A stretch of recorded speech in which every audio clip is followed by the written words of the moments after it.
Our next match is another legendary moment that will live forever as we head to WrestleMania 13. Rosemont, Illinois would play host to the most important night on the sports entertainment calendar. And on this night, a match that is the literal definition of an all-time classic unfolded.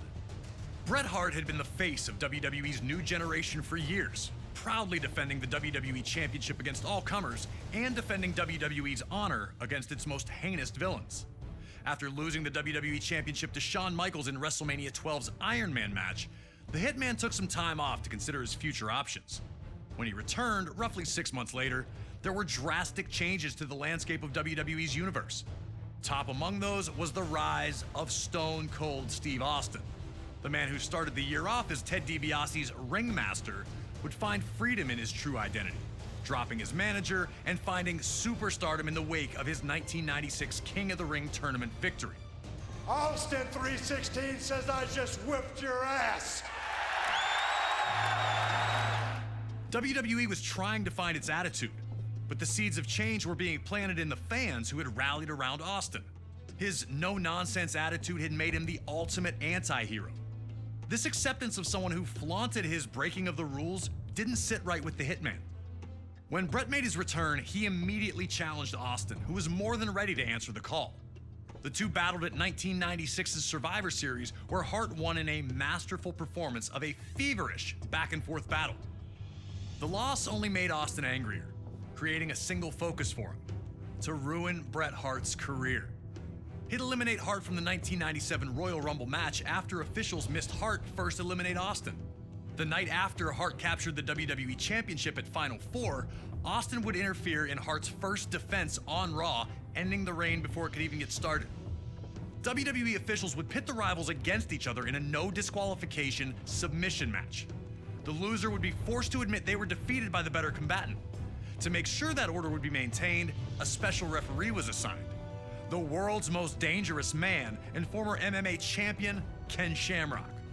And while Hart had the edge in submission wrestling, Austin was no slouch in that department.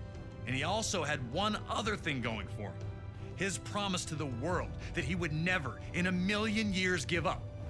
Once the match started, these two unleashed months of hatred on one another. We were lucky enough to talk to the Rattlesnake himself, Stone Cold Steve Austin, to get his thoughts on this classic encounter.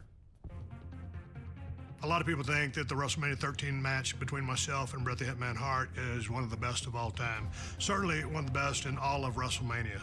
To me, it's a very special match because everything happened so magically, and specifically WrestleMania 13 cemented the legacy of who and what Stone Cold Steve Austin was.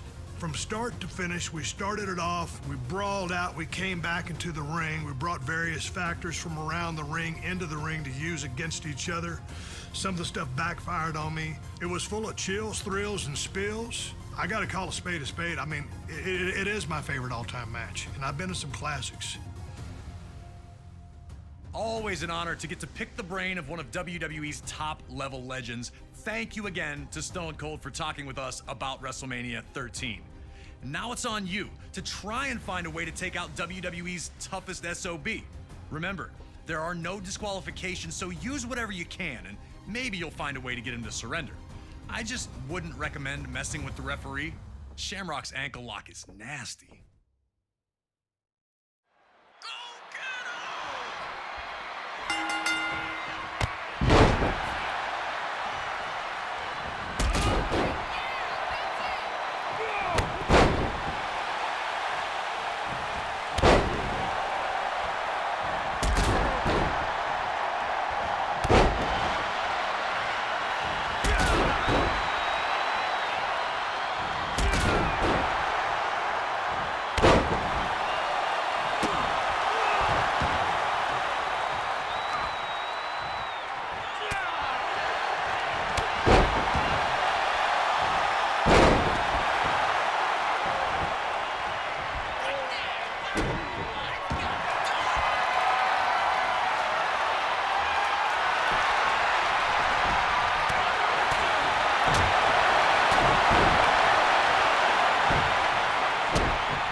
Despite being victorious, Bret Hart's post-match attack on Steve Austin only served to galvanize the fans into fully supporting Stone Cold. And Austin, even in defeat, would only increase his reputation by living up to his word, refusing to surrender in the match. Steve Austin fighting the sharpshooter with everything he has remains an enduring WrestleMania moment in a career filled with them. 4 years later, Austin found himself in a very different position in WWE. Taken out in a heinous attack at the 1999 Survivor Series, Austin would be out for nearly a year before returning at No Mercy in 2000. Austin would first look to exact revenge on those who took him out, Rikishi and Triple H, before setting his sights on regaining the WWE Championship.